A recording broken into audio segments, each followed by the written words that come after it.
주말이면 코로나19 확진자 수가 줄어드는 주말 효과라는 게 있었는데 이번 유행에는 적용이 안 되는 것 같습니다. 어제 일요일이었지만 부산에서는 7천 명 넘는 확진자가 발생했지요. 아무리 오미크론 변이가 중증화율이 델타 변이에 비해서 떨어진다 해도 확진자 수가 많으면 중증 환자도 늘어날 수밖에 없습니다. 거기다 앞으로 확진자가 더 많이 발생할 거라는 예측이 있어서 걱정이 되는데요. 이런 상황에서 어째 대처해야 될지 코로나19 상황 진단해 보겠습니다. 예, 동아대 감염내과 정동식 교수 전화 연결돼 있습니다. 교수님, 안녕하십니까? 안녕하십니까? 네, 안녕하세요. 예, 주말 휴일에도 인터뷰 많이 봤습니다, 교수님. 네. 그만큼 지금 예. 상황이 너무 급작스럽게 진행이 돼가지고요. 네. 어제 부산의 코로나19 신규 확진자 수가 6,946명. 네. 근데 7,000명 넘었어요. 오후 기준으로는. 그죠? 네, 오 기준으로는 거의 7천 명이 넘는데 예. 향후에는 계속 이렇게 역대 최다 기록을 계속 발표를 할 것 같거든요. 그래서 이래 증가세가 지금부터 계속 증가하면서 3월 초중반까지 계속 이어질 것으로 예상되는데 최근에 우리가 2월 3일에서 2월 9일 한 주 동안 확진자 수가 한 13,000명 정도 됐는데요. 예, 예. 네. 그 다음 주 2월 10일에서 2월 16일, 그러니까 최근 한 주를 보면은 25,000명 발생했거든요. 예. 그러니까 두 배로 증가한 거죠. 네네.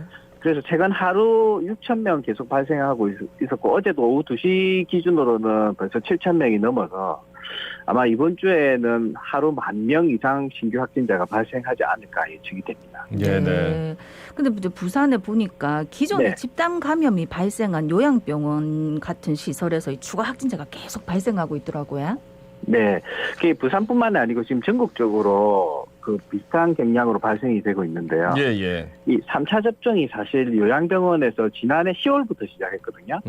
예. 그러면 한 4개월이 지나가면은 감염 예방 효과가 거의 50% 미만으로 떨어지게 됩니다. 예, 예. 그래서 최근에 이제 거의 이제 보호자 면회도 없는데 감염이 생기고 있는 이유 중에 하나는 결국은 종사자를 통해서 환자에게 감염이 되는 사례라고 봐야 되는데 네네. 그것 때문에 정부에서 이제 요양병원하고 요양 관련 시설 대상으로는 지난주부터 벌써 노바백스하고 기존 백신을 통해서 4차 접종이 시작이 됐거든요. 그렇지만 이게 접종률이 상당히 저조한 것으로 알려지고 있어서 예, 예. 요양병원 관련해서 이제 감염은 계속 늘어날 것 같습니다. 그래서 부산도 보면은 사구 요양병원에서 9분, 중구 요양병원에서 14명, 남구 요양병원에서 6명, 북구에서는 5명, 영도구 요양병원 9명. 이렇게 기존 발생했던 곳에서 추가 감염이 계속 이어지고 있거든요. 근데 네네. 델타하고 차이가 나는 거는 특히 백신 접종하신 분들, 돌파 감염된 분들은 폐렴이 악화되는 경우보다는 기존에 가지고 있던 질환이 악화되는 경우가 조금 경향이 많다라는 부분이 좀 차이가 있습니다. 그래서 두 가지를 여쭤보겠습니다. 한 가지 뭐냐면 네네. 요양병원에는 보통 이제 어르신들이잖아요. 그러면 네네. 지금 50대 이상은 팍스로비드, 특히나 기저질환이 있는 분들은 팍스로비드 쓸 수 있다. 쓰게끔 네. 지금 하고 있는데 그러면 팍스로비드가 효과가 좋은데 그냥 쓰면 되지 않을까라는 질문. 그리고 네. 지금 말씀하셨듯이 오미크론 자체는 폐까지 전이가 안 된다. 폐렴으로까지는 안 되고 기저질환이 좀 심각해지는 정도다. 그래서 네. 오미크론 확진된 이후에 완치된 분들 얘기를 들어보면 네. 괜찮다라는 분들이 있는가 하면은 후유증을 또 겪는 분들이 있더라고요. 그래서 네네. 어떻게 좀 봐야 되는지.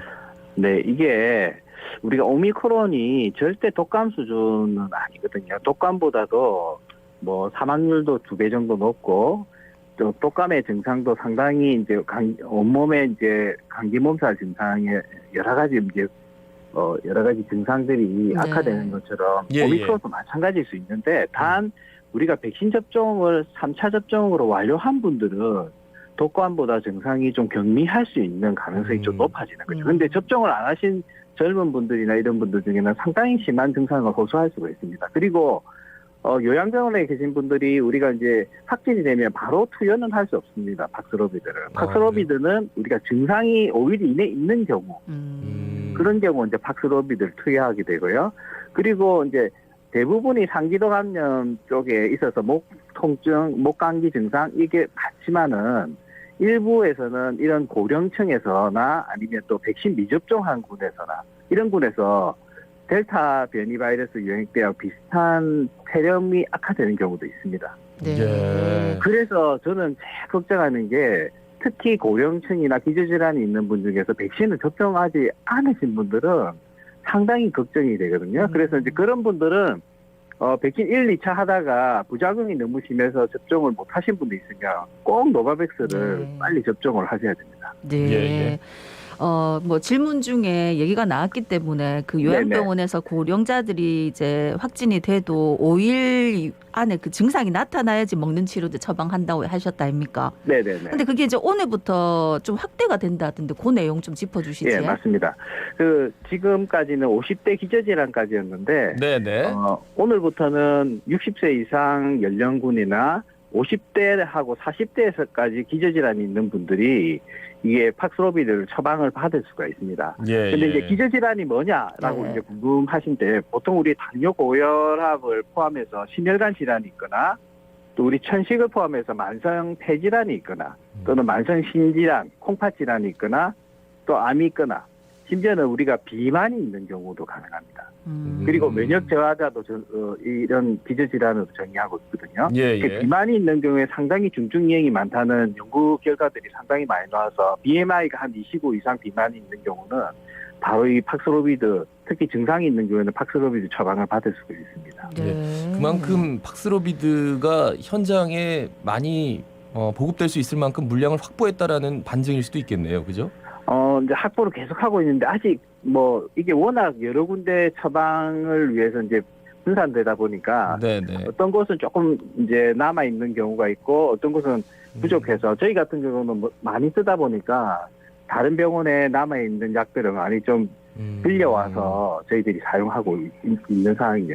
아직 충분한 양은 아닌 것 같습니다. 네.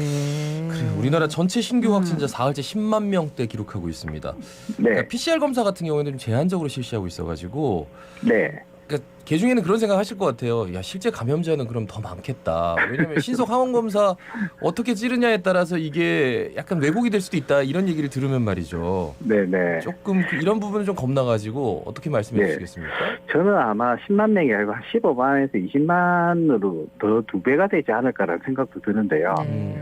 최근에 제가 아시는 분하고 연락이 돼가지고 통화를 하는 중에 며칠 전에 남편분이 증상이 있어서 신속 항원 검사했는데 양성 나와가 PCR 검사에서 양성이 나온 분이 있거든요. 네. 그래서 이제 노출된 가족들 아내분하고 아들 2명이 검사를 했는데 아들 2명만 양성이 나왔어요. 근데 아내가 음성인데 오미크론 전파력으로 하는데 이상해서 제가 좀 더 물어보니까 아내 같은 경우는 일주일 전에 목이 좀 심하게 아프고 감기 증상이 있었다고요. 이미 걸렸을 그래서- 수도 있네. 예. 네. 그래서 신속항원 검사를 했는데 음성이 나오고 다음날 바로 좋아지니까 추가 검사할 필요가 없어서 그냥 지냈는데 아마 그 중에 이제 남편한테 감염이 되고 가족들한테 이제 감염이 되는 게 아닌가. 이런 경우만 봐도 사실은 이제 감염은 됐는데 확진이 안 되는 그런 케이스들이 상당히 많고 그 증상도 심하지 않은 경우가 있기 때문에 백신 접종 완료자인 경우는 거의 감기처럼 많이 전파되면서 증상이 없거나 또는 경하거나 감기 몸살 정도가 돼서 자연 면역이 되는 경우가 상당히 많아질 걸로 앞으로 보입니다. 근데 말씀의 이유는 사실 확진된 네. 다음에 PCR 검사 네. 안 하는 이유가 한 네네. 3개월인가 6개월까지는 그냥 PCR 검사하면 무조건 양성으로 나온다고 그러더라고요. 근데 네, 이제 예. 전파 안 되는 감염이다 해가지고 네. PCR 검사 안 하는데 감기가 걸렸다가 이게 이분이 네. 음성이라는 거는 그러니까 확진이 된 상태에서 음성을 받았다는 얘기라서 이게 좀 이거는 신속 항원 검사입니다. 신속 항원 항원 검사. 검사에서 그렇게 안 나올 수도 있다. 아주 바이러스가 배출이 많이 안 될 때는 거의 양성이 잘 안 나옵니다. 그래서 그래서 감염되고도 한 3일 동안 증상 없을 때는 거의 양성이 안 나오고요. 그리고 증상이 경미하거나 그럴 때는 또 신속항원 검사를 해도 양성이 안 나올 수 있고 그리고 말씀하신 것처럼 검체 채취를 정확하게 안 했을 때도 양성이 안 나올 수가 있는 거죠. 야, 이 말씀 들으니까 집에서도 마스크를 계속 쓰고 있어야 되나 이런 아니 생각이. 연령이 많으시거나 네. 고위험군이 아니시면 네. 굳이 그렇게까지는 안 하셔도 되지 않을까 싶습니다. 네. 예, 예. 근데 뭐 지금은 이제 중환자 병상 가동률이 30%대다 이렇게 네, 많이 얘기를 올랐죠. 하는데 오르긴 올랐지만 그래도 전체적으로 봤을 때 좀 여유가 있는 것 같은데 이게 네네. 앞으로 지금 위중증 사망자 이게 수가 좀 계속 늘어나고 있더라고요. 이러면은 좀 많이 나오면 더 걱정 아닙니까? 그래서 지금 위중증 환자분들 지금 전국적으로 부산에서만 봤을 때 60세 이상이 한 81%를 차지하고 있거든요. 예, 예. 그래서 어쨌든 부산 같은 경우는 전담 치료 병상이 94개가 있는데 37개가 지금 가동 중이라서 39% 그러니까 40%까지 최근에 이제 변화가 없다가 좀 증가하고 있는 추세긴 한데 최근에 이제 여러 번 말씀드렸지만 이런 중환자나 중증 환자 대부분이 본인이 가지고 있던 기저질환에 악화돼서 응급실 방문하거나 네네. 또는 입원 전에 이제 전수검사에서 양성이 나와가지고 기저질환이 빨리 해결이 해야 되는 경우들이 상당히 많이 나왔거든요.